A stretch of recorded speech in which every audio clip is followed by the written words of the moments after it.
Richard Skipper celebrates. Every show is a celebration.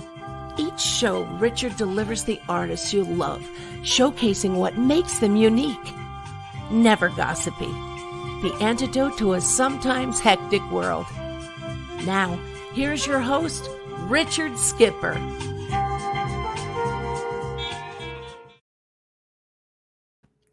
Hello, everyone, and welcome to the latest edition of Richard Skipper Celebrates. This is the show in which I celebrate artists and their body of worth. I want to begin by saying Happy Thanksgiving to everyone. I know that these are very trying times that we are living in, but if you'll take a moment just to be thankful for the people in your lives, the music in your life, and all the things that we have. I believe that right now, this entire thing that we've been through this year, on one level, it seems like it's been forever.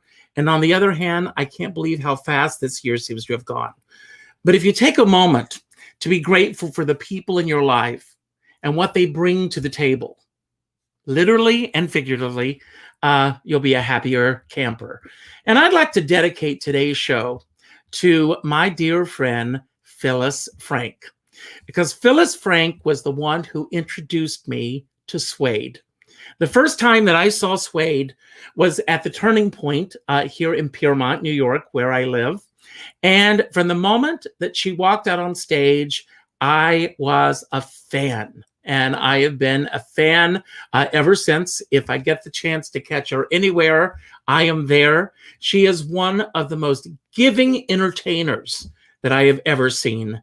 And I was thrilled and am thrilled when she said yes to doing this celebration of her life and career and how she's creating during this time frame.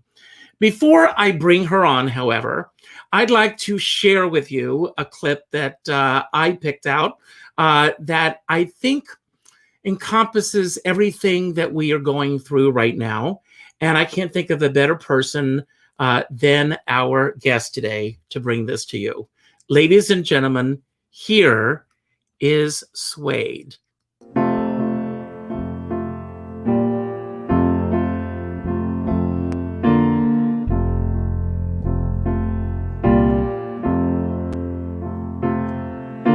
I've come to sing a song about hope. I'm not inspired much right now, but even so, I came out here to sing a song, so here I go. I guess I think that if I tinker long enough, one might appear. And look, it's here.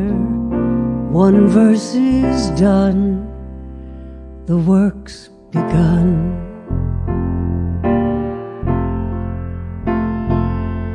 I've come to sing a song about hope. In spite of everything ridiculous and sad, though I'm beyond belief depressed, confused and mad, well, I got dressed. I underestimated how much that would take. I didn't break until right now.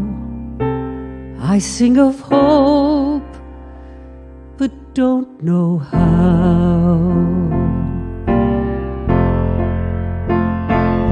So maybe I can substitute strength, because I'm strong enough. I got through lots of things I never thought I could, and so did you. I know that's true, and so I sing a song about hope. Though I can't guarantee there's something real behind it, I've got to try to show myself that I can find it. And so today, when life is crazy and impossible to bear, it must be there. Fear never wins, that's what I hope. See, I said hope, the work begins.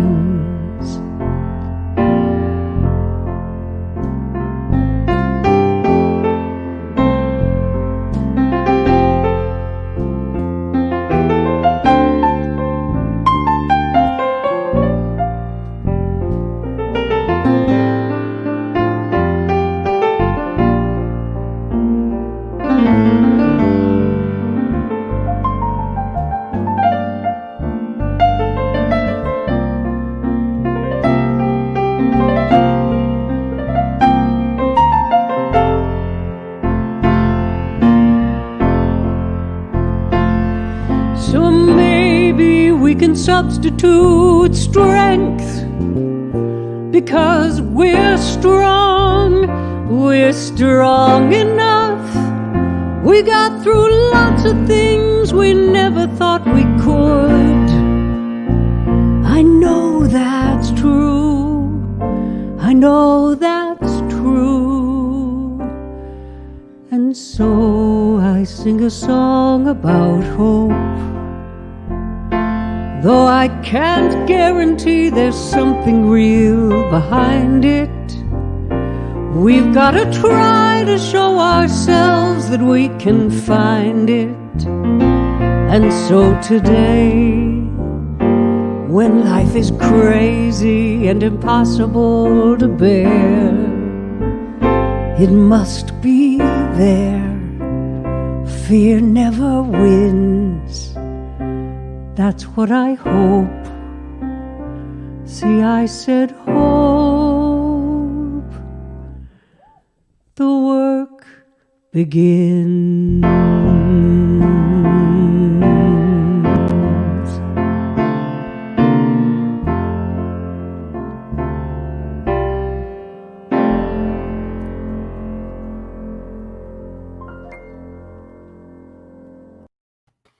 I am sitting here weeping my eyes out.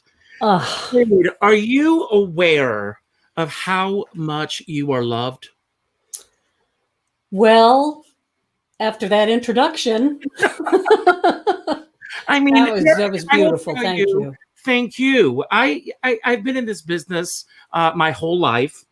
And there are artists, and you mentioned the artist, and everyone goes, well, I love that person. I don't like this person. I love this person. Carol Channing once said to me, for every person who likes you, there are an equal number who don't. I don't think that is true for you, because I've never heard anyone say that they did not love you. Oh, thank you. Thank you.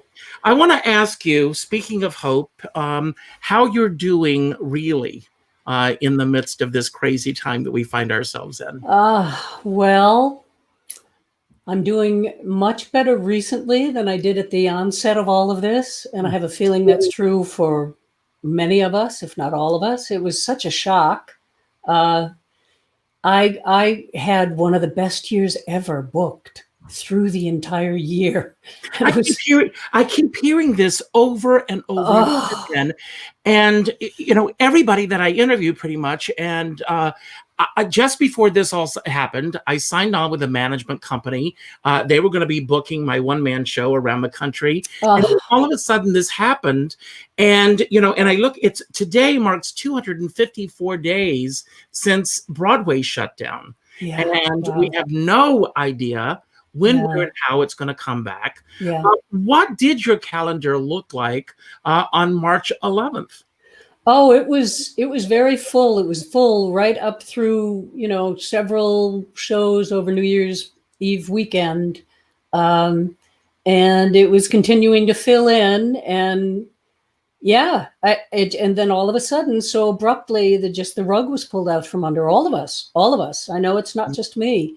And, you know, I've always known my entire life. I've known since I was a little kid that this is what I wanted to do with my life. To me, it was just a matter of figuring out how, and I did somehow. Well, I want to go back to that little bit. I am a transport to Rockland County. I live in Spark Hill, which I know you know where it is. Yeah. I call it the, and I don't mean this with any disrespect, I call it the armpit of Piermont. And I mean that in a respectful way. But you, I discovered, were born in Nyack. Yes, I was indeed.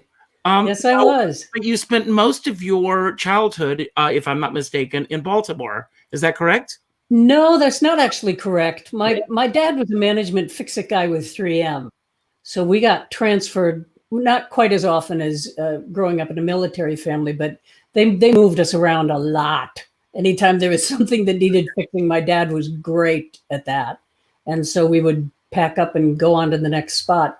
So I was born in Nyack, but also lived in Syracuse and Binghamton and down a little further south in Virginia and out to Minnesota for a long time, and senior high school in the Annapolis area, actually.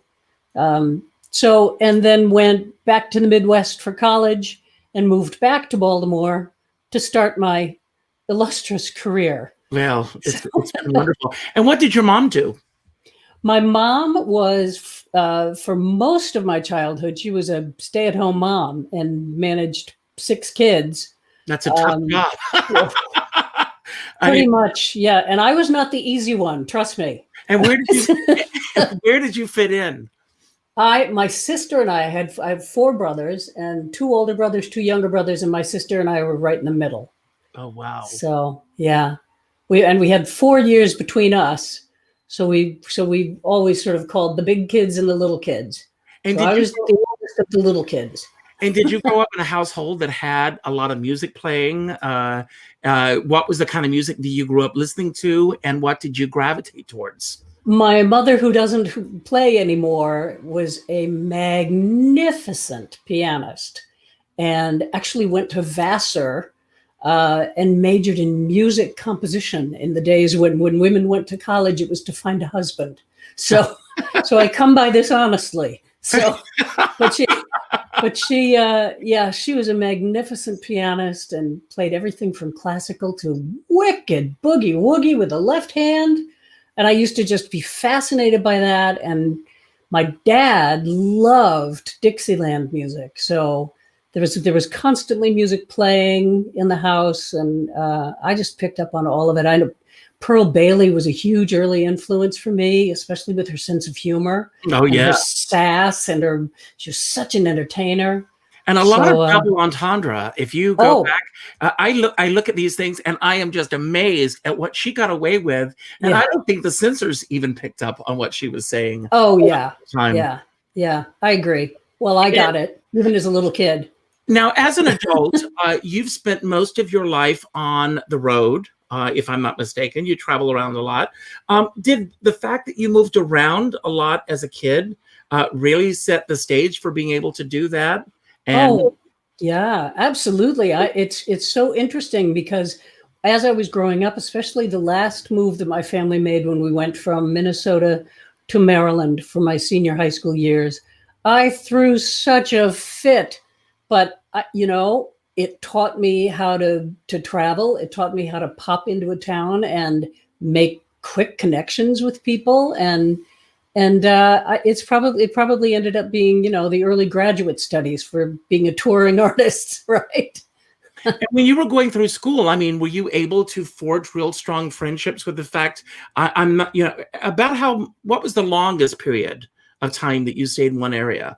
We were actually in Minnesota for quite some time, which is why it was so difficult for me to leave. And I was there in junior high, and I went to a small high school where if you were good enough your freshman year of high school in 9th grade, you could be in the senior band, senior drama club, senior choirs, senior, the varsity tennis team. I used to be a big tennis player. And I worked really hard to get to all those things, and then we moved. So I threw a fit, but yeah, and it's interesting to me. I have dear friends now who have been friends of mine for decades, who grew up in the same place and have lifelong friends. And I don't know what that's like. I do now at this stage of my life, but not as a child. And what's your home base now? I live on beautiful Cape Cod. I'm not in Provincetown. I'm in Wellfleet. I'm not quite at the end of Provincetown. Well, to me, that's the perfect place to be. Yes. In Cape Cod, because you're close enough Exactly. to where all the action is, but you're away from it as well. Exactly. So I can go into the craziness if I want to, but a lot of times when I come home from being on tour, I want to just like sort of cocoon in my own little nest at home and be away from people. But it's close enough to go play in Provincetown if I feel like it. Do you have a favorite time in Provincetown besides the summer? I don't know that I would call it a favorite.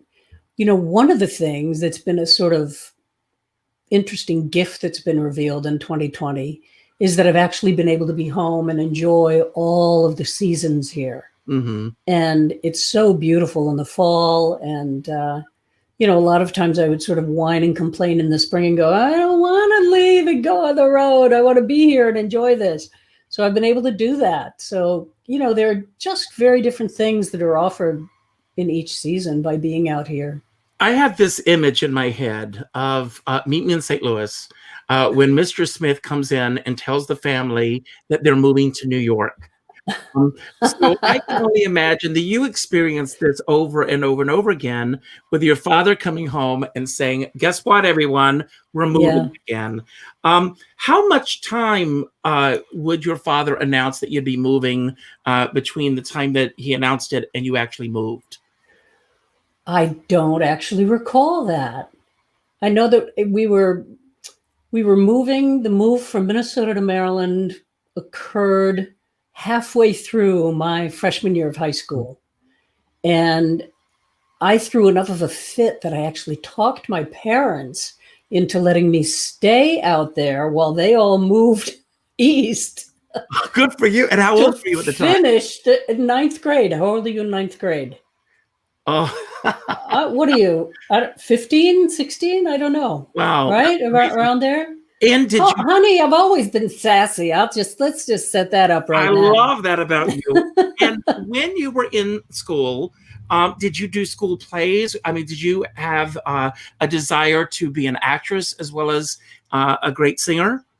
I actually did, and I didn't get to actually be up on the stage very often because we would always have some sort of a little band or an orchestra going, and they needed me to be the trumpet player. So I was down in the pit, but I always, of course, I was doing, I was chosen to do solos in the high school choruses and things like that. I was definitely, like, put me in, coach, get me out front.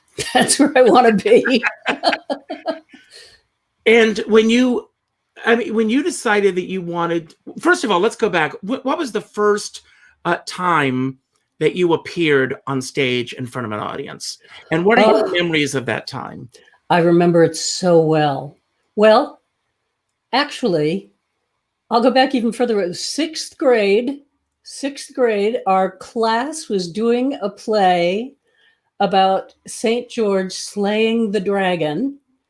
And we turned it into a musical, and I actually wrote the music for it and played my guitar and provided the music through the performance. So that might have been the first. The first time I actually truly was on what felt like a big stage in front of a real big audience was junior high school chorus, our holiday concert. And I had a solo, and I had to step out in front of the whole chorus and sing the solo to Have Yourself a Merry Little Christmas. Speaking of Meet Me in St. Louis, there it is. Yeah, exactly. There's a theme here, folks. And we're back.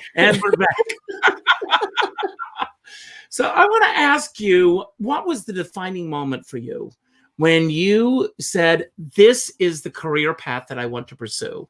I want to be an entertainer. I don't remember there being a particular moment when that struck me, but I don't ever remember not wanting to do it. It goes that far back. Mm-hmm. I also, when I was a little kid, I was always really fascinated by music and instruments. Of course, I was fascinated listening to my mother play, and I wanted to be able to do that.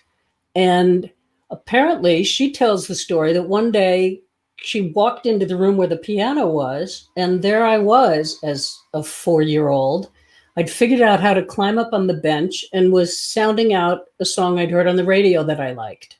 So off I went. And then my dad said, "Hey, I've got this Army issue bugle. Can you do this?" Next thing you know, I'm in the backyard playing, you know, and used to sneak into my oldest brother's room when nobody else was home and figured out how to open the guitar case and go in, and taught myself to play the guitar by doing that. He also had a clarinet that I figured out how to put together, and then taught myself how to. The first song I taught myself to play on the clarinet was "Where Is Love" from Oliver. Wow. And so it's just always been there. I remember This was a natural gift. Did you ever have any formal training on any of these instruments? I finally got some lessons when I went to college. I got a small scholarship to go to college. And so when I was there and I had to pass, had to play in front of a jury to actually have them say, yes, now you can have the scholarship. And I'm completely self-taught on everything. And my piano technique is horrible, but I made it work with the hands of a 4-year-old. So it worked. That's amazing. But I was not a good student initially. It was so, playing and singing was so intimate to me. It felt intrusive that somebody else would come along and try to tell me to do it differently. Until I landed with my voice teacher my junior year of college, who just changed everything. I still hear his coaching when I'm performing. If I'm tired, if I've got a cold. What's his name? His name was Dr. Larson. Yep. So thank you, Dr. Larson. Yes, indeed. Yes. No longer with us, but I'm still learning from him. Well, sign of a great teacher. He's working through you, so that's the important thing. Yeah. Where were you in your family when you actually graduated from high school? I was in Severna Park, Maryland, which is just outside Annapolis, where the land of the Naval Academy. And then you went to college where? I went to college in Iowa, thinking that Iowa probably was similar to Minnesota, which I was still missing very much. And I was wrong.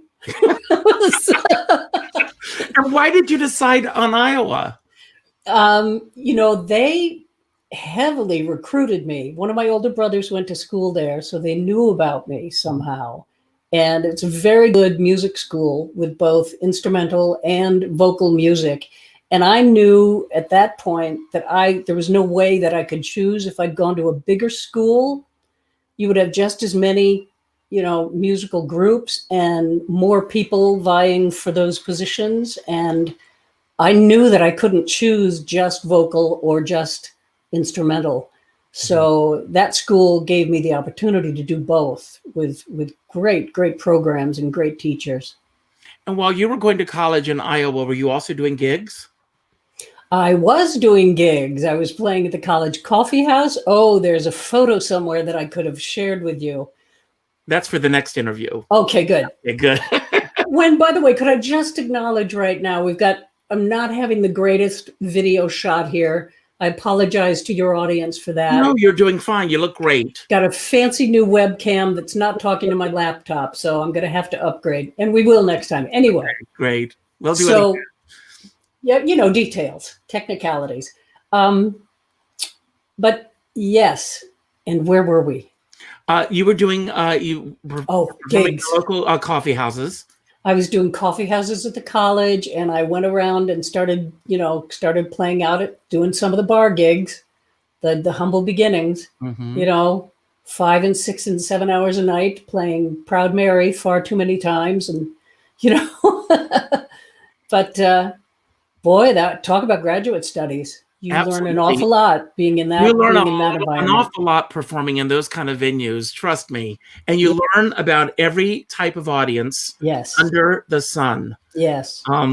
So when you finished college and you decided to set out on your career path, what was the next stop?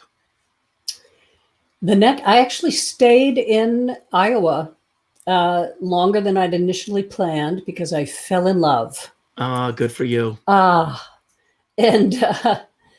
And then eventually, I have to ask you, when you fell in love, did that take you a little bit off of your career path, or did you continue pursuing? Yes, it took me off my career path. It did. And I still had to make a living. Yes, right. Of course. Absolutely. And, you know, this will all be in the book too, but I had to make a living. So I ended up getting a job with the Parks Department and was driving a snowplow in Iowa. And believe it or not, digging graves. Yes. You know that Whoopi Goldberg worked as a beautician in a funeral parlor. Did you know that? Really? I did not. Oh, we'll have to talk about that someday. Yeah, but it was great because I played the trumpet in the military funerals. They would have one, you know, in high dress playing taps, and then one hidden echo off someplace in the distance. That was me. I played the echo. Wow. Well, what keeps you going, and what keeps you, pursuing?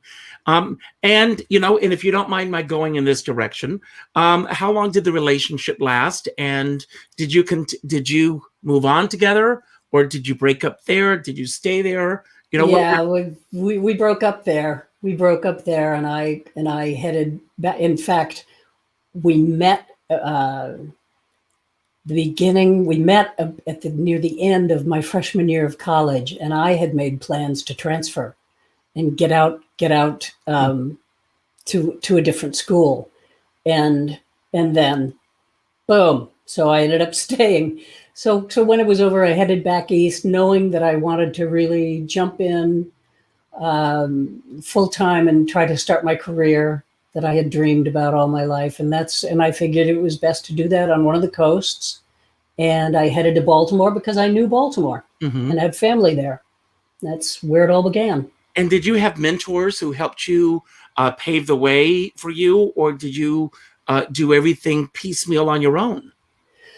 You know, I've always been the sort to do everything kind of piecemeal on my own, but I certainly wouldn't want to diminish the impact that many, many dear friends and friends to this day who were there and made suggestions. And we all kind of, when we work with a particular promoter, we say, oh, you've got to get such and such in here. He'd be perfect. She'd be perfect.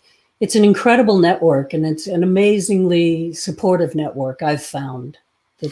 Joan Crawford once said, be nice to every person you come in contact with, because the person sweeping the floor today is running the studio tomorrow. Absolutely. And I have a friend of mine who said, and the person running the studio today is sweeping floors tomorrow. Yeah. So be nice to everybody. Absolutely. You're in contact with. So what was what you would consider your first big break that set you on the path that you're currently on? Well, there probably are several of them because I think all of our careers sort of happen in phases, don't they? Yes. So going out and getting my first bar gig while I was in college felt like I'm on my way. And then moving back to Baltimore and jumping in and trying to, I remember poring over the city paper, the long before the internet and Google and such things, and kind of going, who's got live music? Who's got live music? Where do I go? How do I do this? And then threw my guitar on my back and went out and just started auditioning, and word spread, and people started, suggesting other places. So it sort of was a gradual progression through that phase. And then at some point, pretty early on, it felt like I was doing bar gigs for way too many years. And as I actually sort of looked at it, it was maybe 2 years, maybe. But I decided at some point, I want to be in more of a performance in a concert sort of a setting. How do I make that happen? And started looking at festivals and performing at festivals. where it's more of a listening situation and building things that way. And then it's just who you meet. It's, this, it's networking. It's who you run into. It's who you connect with. And then I got the call to potentially open for Joan Rivers. Are you reading my mind? Really? Is that next? That was the next thing that I was going to ask you about, because I know that you opened for Joan Rivers, and I want to know how that came about. Well, a dear friend of mine, Sean Nightingale, was producing her in town in Provincetown. And booked me in Provincetown. I love it. Oh, okay. And initially they were saying they didn't want to have an opener. And then they said that they were bringing, I'm going to forget his name, forgive me, a comic who had been touring with her to open for her. And Sean apparently just really pushed and said, I have somebody that I think would be a great opening Tony act. Was that Tony that was open? Yes. Thank you. Okay. Thank you. Yes. And she said, well, send us something, let us see what she does. And the management had to okay it, and the agent had to okay it. Everybody had to okay it. And, and we passed and got to open for her, which was just So you opened for phenomenal. her in Provincetown? Yes. Now, you already had a name for yourself in Provincetown at this point. Am I correct? Well, yes. Well, I asked A this bit. there's a reason that I'm going with this, because opening for a major artist is not the easiest job in the world, because the audiences that are coming there are coming to see that entertainer. Yes. Do you find that a lot of the audience was coming because they also knew that you were there? Oh, I don't know. I sort of assumed most of them. I assumed that didn't make one bit of difference. That's an interesting question. Mm-hmm. I went into it kind of going, okay, you're the opening act. You've watched how people respond to opening acts when they open for you. And you sort of stand backstage and go, shut up and listen. I wouldn't be here if I didn't think you wanted to hear them. Well, that's true. I want to talk about that, because I do have a lot of artist friends that are watching, and it's not an easy job to do. I mean, I've opened for many people as well. And, because the audience is there because they're excited to see Joan Rivers. And of course, she's this iconic name. But then again, in my opinion, so are you. So thank you. But was it an easy job for you, or were there difficulties that went in relation to that? No, I wouldn't say there was anything difficult about it. I saw it as an extraordinary opportunity. I did feel like anybody who appreciated what Joan did, and what a master, what an absolute master. And one of the most incredibly gracious people I've ever met. Mm-hmm. So generous. She had her onstage stick, and offstage, just a heart of gold, bigger than the world. Have you seen the documentary on her? Yes. And it's such a heart-wrenching thing that, and I feel the same way. I look at my calendar, and I'm always reminded, of her saying if she had an empty hour on her calendar, she thought that she was slipping. Yeah.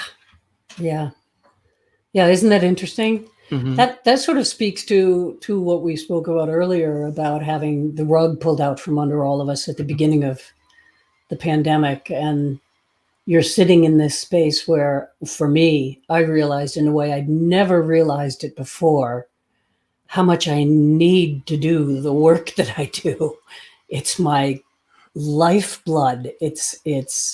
But we all know that we have to push through this. I want to ask you, excluding this, and and if I'm touching upon something that I shouldn't, don't go there. But other than where we are right now, what is the biggest bump in the road that you've had to encounter in this business, and how did you get past that bump in the road?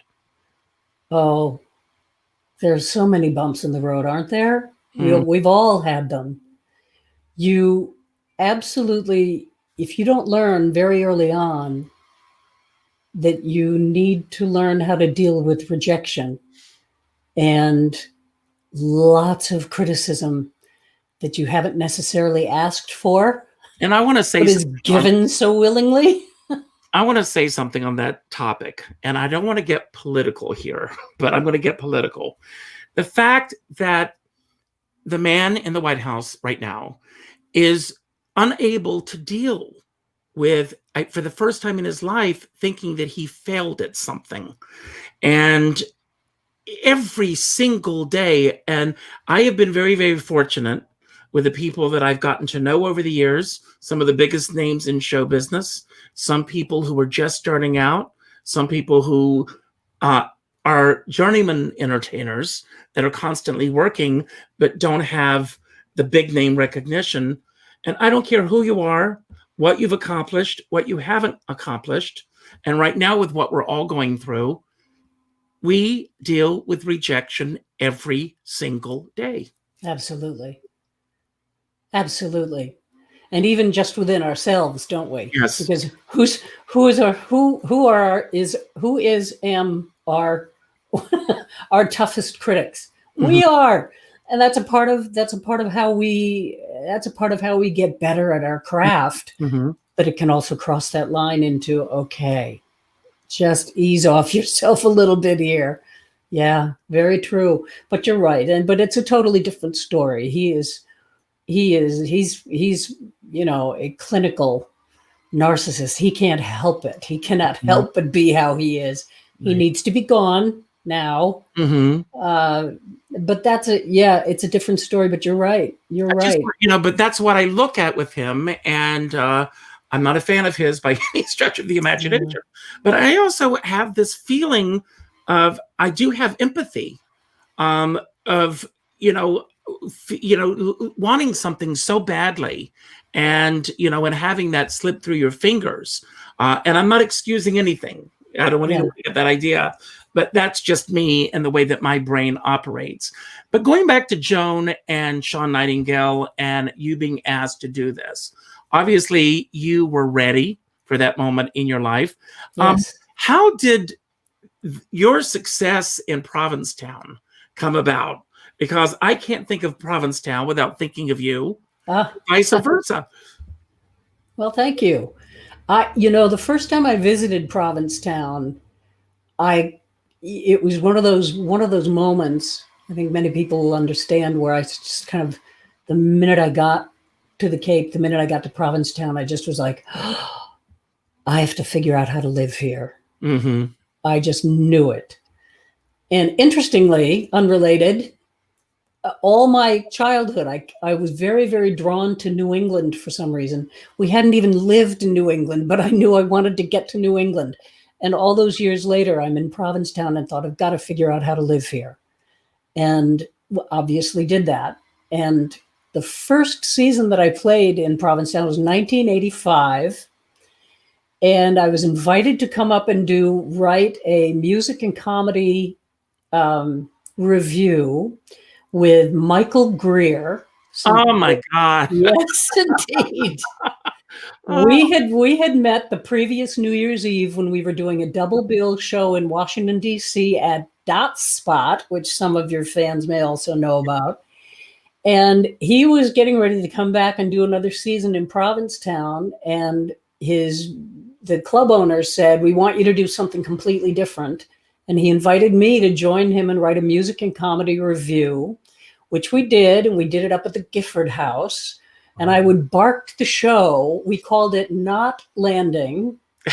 When Knots Landing in Dallas was so big, right?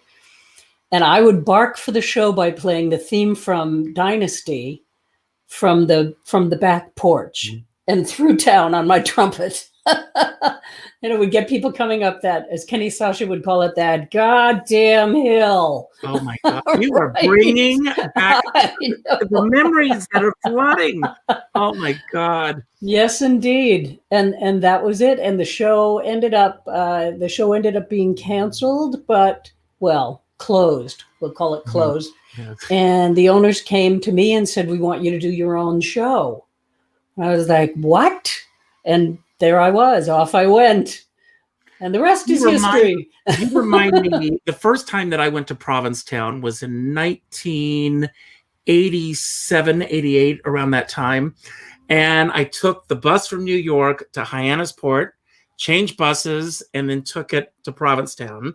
And I stepped off the bus on Commercial Street, right in front of Cafe Blasé. There's huge lanterns in the midst of Carnival. Oh, you're kidding. So you can imagine that energy in Provincetown.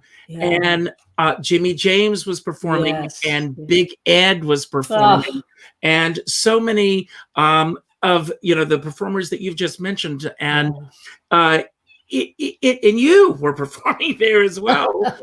But what I loved about Provincetown is everyone's out there hawking or barking for their shows.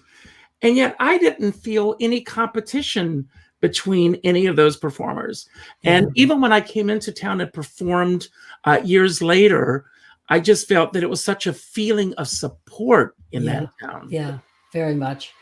Very, very much so with the entertainers, and especially back in the mid and late 80s, everybody just was what were those awards called? The Golden Gull Awards? Yes. And everybody was so supportive, and to this day, all the entertainers are. We all know what it is we go through to draw a crowd in the street, and there are so many shows every day now. I know. How do you get them into your house? It's not like anywhere else I've ever performed. That's for sure. And it doesn't even matter how big your name is. Miss Richfield, God love her. I just interviewed Miss Richfield just a couple of weeks. Oh, did you? Yes. she's out there on the scooter 6 and 7 hours a day to go and do your 75-minute show. It's craziness, but it's magic. I mean, first of all, you dream for this opportunity. You get the opportunity because there are a lot of shows, but the opportunities are lesser because there are so many performers for people to break in. And of course, if there are people like yourself, people come back year after year. Some people build their vacations around your schedule. It's true. It's amazing. It's true. And you also have done the cruise ships. Yes. And, do you love being, and especially now with what's going on, do you think that that's something that you would want to go back to? I worked with a private charter cruise company, which was very different than being on a ship as one of the ship's musicians. My pianist in New England, and certainly in Provincetown and on the Cape, Freddie Boyle, was a music director with he worked with Norwegian Cruise Lines. And it's a totally different story than coming on board on a private chartered cruise and being the celebrity guest artist that's on that week. So it's a completely different experience. And I it's not a tough gig. It was pretty great. It was a beautiful, wonderful way to see the world. And I worked with the ship's band, which was always very exciting. You really got your chops, going to learn how to deal with completely you would usually get like 2 hours of rehearsal the day of the show. So you would hand them all the charts, you would run the stuff down, you would make a few little fine points on it, and showtime. So it was a great experience in that way too. A great, again, more of your graduate studies to the show, make it happen. When I look at an entertainer's career and the way that it unfolds, it's not just what you put out on the stage. It's your likability, it's building relationships, it's doing all the things that bring everything together. Because of where you are at this stage in your life and career, pre-pandemic, of course, how does your planning for the year unfold? Do you do a lot of the legwork, or are these opportunities coming to you? It's a combination of both. I've had several managers, I've had several agents, and again, it'll all be in the book. Several of those relationships just did not end well at all, and I got been there. Yeah, we all have. Again, we all have. And that's one of the most validating things in having friends who are entertainers. We share these stories with each other and go, "Oh, I thought I was the only one." You can't spend a whole lot of time in the poor me. I know. We've all been through it. You haven't succeeded in this business until you've been sued.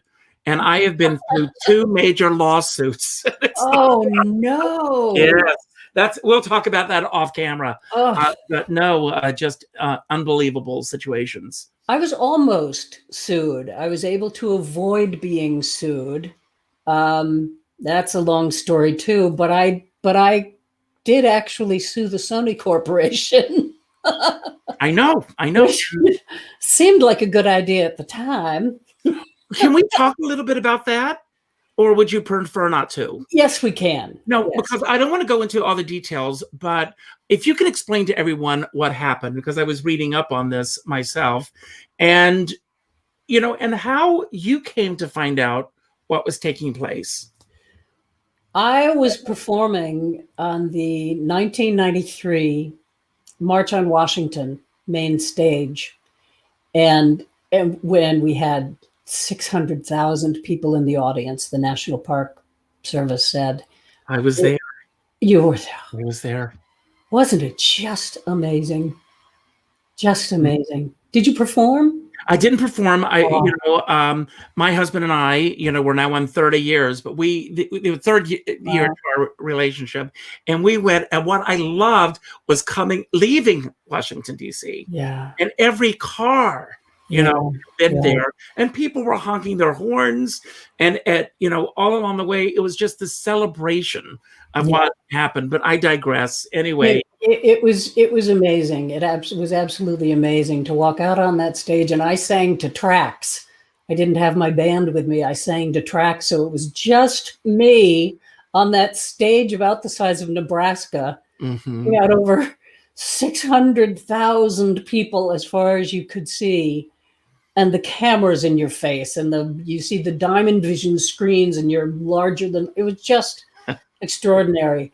And I came off stage, and David Mixner was in the backstage area, and I went over to introduce myself, and he said, "Oh, Suede, oh my God, we're such big fans of yours. We listened to you in the Clinton White House all the time." And I was like, "What?" Wait a minute.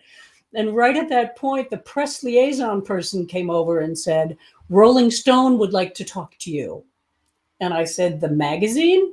And she said, "Yes, I'll lead you there." So I walked over, and the person on the other side of the snow fence, to keep the, boundaries, mm-hmm. Said, "Oh, you represent the band?"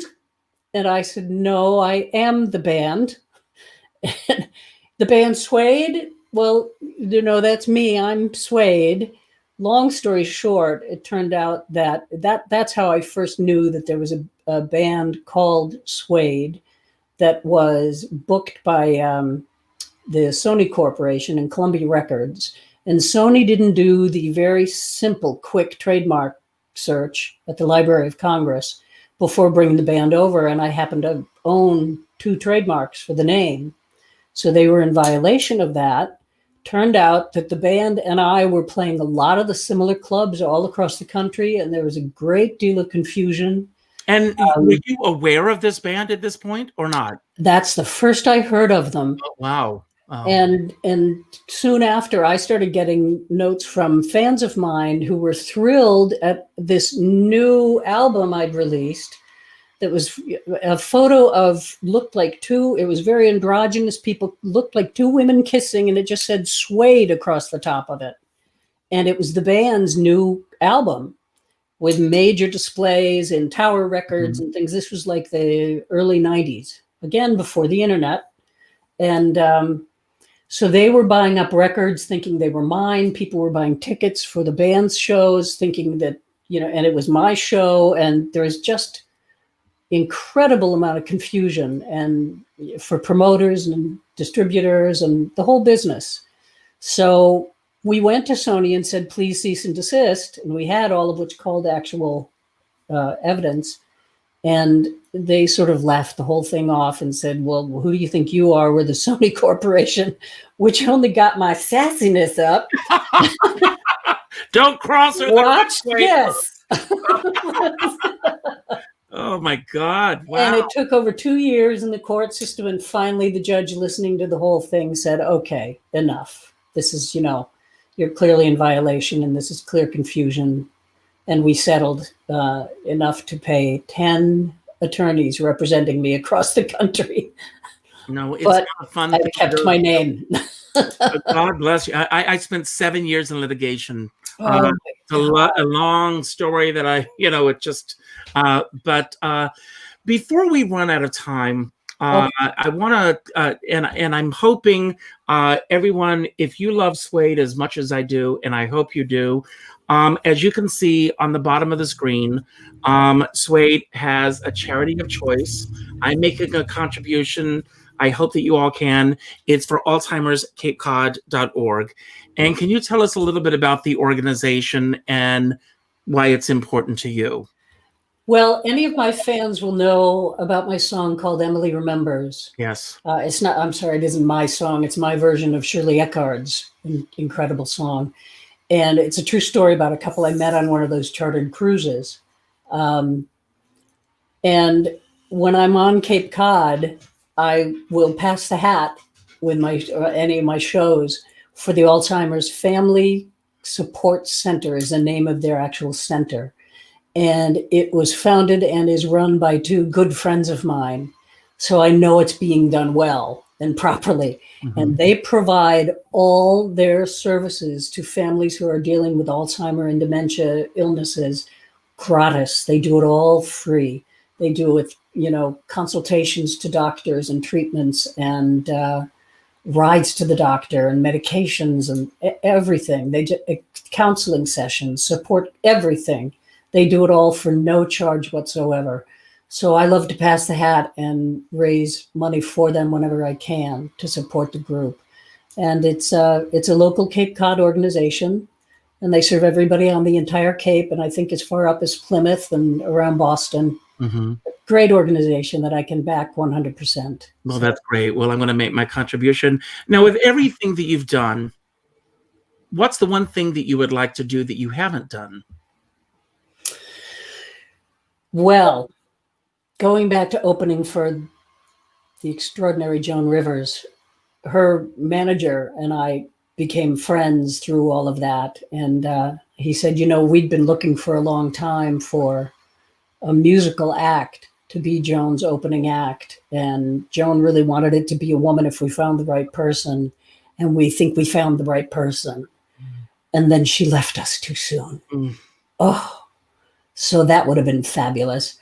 I would also love to, oh boy, how big do I get to get? I don't know. As big as you want. There are no limits here. A really dear friend of mine has had the opportunity to tour and open for Tony Bennett.